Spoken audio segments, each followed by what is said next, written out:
మహేశ్వరి, భువనేశ్వరి అయిన శక్తి దుర్గాదేవిగా ఎలా అవతరించింది, ఎప్పుడు అవతరించింది, ఈ చరిత్ర మీలో ఎవరికైనా తెలుసా?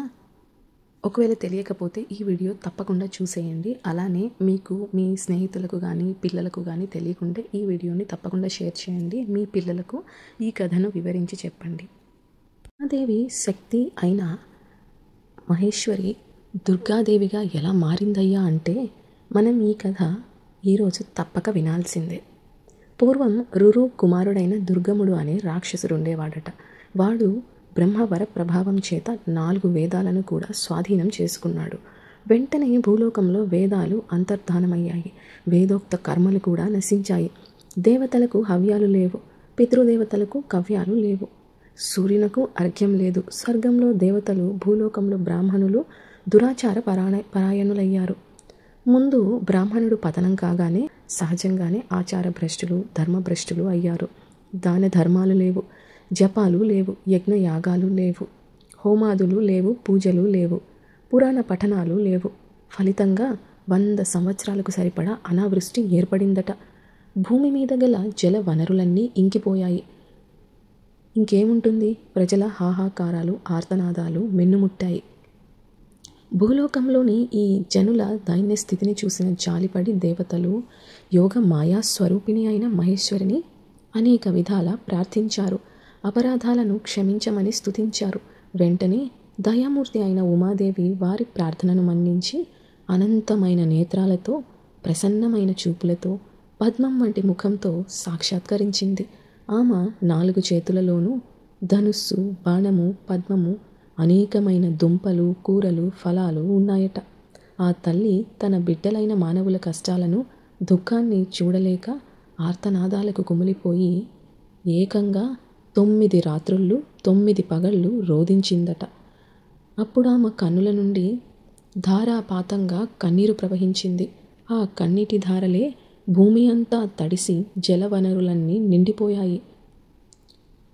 తరుల తాగుల్మాదులు వృద్ధి చెందాయి. పంటలు పుష్కలంగా పండాయి. కందమూలాదులు పెరిగాయట. కూరలు విపరీతంగా కాపుకొచ్చాయి.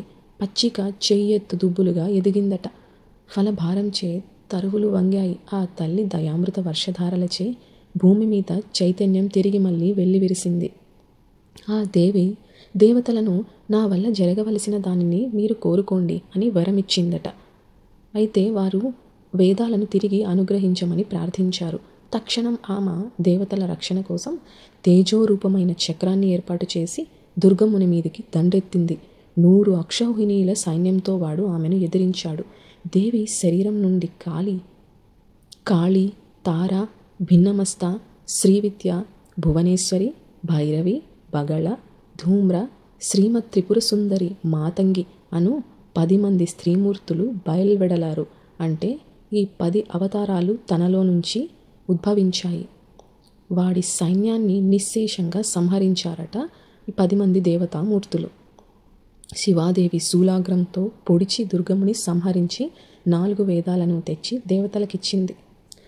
ఆ తరువాత దేవతలు తల్లిని ఇలా కీర్తించారు. ఓ అంబిక, నీవు మా కోసం అనంత నేత్రాలతో అవతరించావు కనుక నీ భక్తులు నిన్ను శతాక్షి అని కీర్తిస్తారు. నీవు నీ దేహం నుండి ఉద్భవించిన శాఖములతో జనులను పోషించావు కనుక నిన్ను నీ భక్తులు శాకంబరి అనే నామంతో పూజిస్తారు. ఓ శివాదేవి, నీవు దుర్గముడనే రాక్షసుని సంహరించావు కనుక మానవులు నిన్ను దుర్గా, భగవతి, భద్ర అనే పేర్లతో కొలుస్తారు. చూడండి, ఇలా దుర్గముడిని సంహరించిన అమ్మవారు కనుకనే ఆ మహేశ్వరికి దుర్గాదేవి అనే పేరు వచ్చింది. ఓం నమో దుర్గాదేవియే నమః. అమ్మ, ఎవరైనా కలిమి కలిగి ఉంటే కలిగినంతలో కడుపు నింపుతారు కానీ 9 రోజులు అహోరాత్రాదులు సంతత ధారాపాతంగా నీ బిడ్డల కోసం కన్నీరు కార్చిన అమ్మలగన్నా అమ్మవు నీవే తల్లి. ఇంతటి దయను ఎవరు చూపుతారు? ముల్లోకాలలోనూ నీ భక్తులకు ఎప్పుడు ఎట్టి ఆపద పరాభవం లేకుండా ఉండేటట్లు ఇట్టి దయనే చూపు తల్లి అని ఇలా ప్రార్థించారట దేవతలు. అప్పుడు ఆ తల్లి ఇలా అంది, బిడ్డలారా, దూడ అంబా అని అరవగానే ఆవు ఎలా కంగారుగా పరిగెత్తుకొచ్చి తన దూడను నిమురుతుందో అలానే నా భక్తులు అమ్మ అని పిలువగానే నా బిడ్డలకు ఏ ఆపద వచ్చిందో అని అక్కడ ప్రత్యక్షమవుతాను. మీరు నన్ను తలుచుకొనకపోతే నేనెంత కుమిలిపోతానో తెలుసా? అందరూ నా సంతానమే. గతంలో వలనే భవిష్యత్తులో కూడా నా సంతానాన్ని రక్షించుకుంటాను. భవిష్యత్తులో శుంభనిశుంభులు ఉదయించగలరు. నేను నందుని భార్య అయిన యశోదయందు నందజనై జన్మించి వారిని సంహరిస్తాను. నేను తుమ్మెద రూపాన్ని దాల్చి అరుణుడనే రాక్షసుని హతమారుస్తాను. ఆ కారణంగానే నన్ను భ్రామరి అని పిలుస్తారు. భయంకర రూపాన్ని దాల్చి రాక్షసులను భక్షిస్తాను. అప్పుడు నన్ను భీమాదేవి అంటారు. నా బిడ్డలకు ఏ ఆపద వచ్చినా నేను రక్షిస్తాను అని ఇలా వివరించి ఆ దేవి అదృశ్యమైంది.